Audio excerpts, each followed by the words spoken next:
Okay, this is a 2200 PSI Briggs and Stratton pressure washer, and in order to start it we need to reach down here and pull this over somewhere past the middle or around the middle. That's the throttle, and then we have a primer here that takes the place of the choke, and we push that 1, 2, 3. It says 3. I usually push it 5 because then it'll start a little easier. And we throttle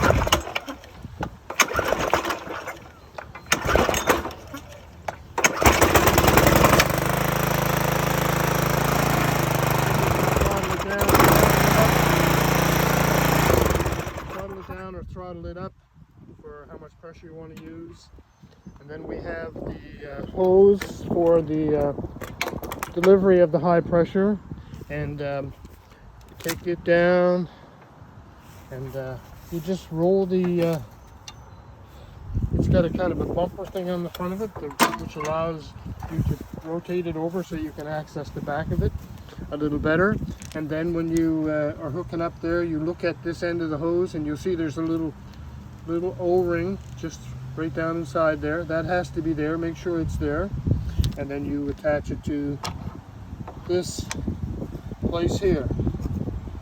Now this is where the garden hose goes on, and you always make sure that that washer is in there. There's a washer in there that prevents any leakage of the water, and also there should be one on the female end of the garden hose right there that you will use when you hook up to the supply of your house.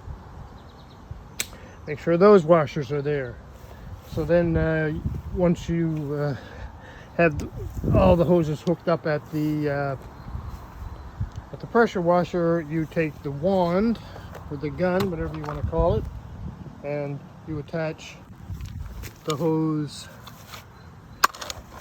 right there, similar to where it attaches the tube on the pressure washer. And both ends are threaded the same, and they both have that little O-ring, that rubber O-ring in there. Make sure that they're there. Once you get it all put together, please don't run the pressure washer too long without the actual water supply going into it with your garden hose, because the pump needs water to lubricate it. It's okay for a second or two, or 10 seconds, whatever, but make sure you get that water hooked up pretty quick. And when you're finished, disconnect that hose with the wand on it and take the wand off, because that wand is actually quite easy to break back in here. It's a long rod sticking out of a threaded spot, so it's quite easy to break.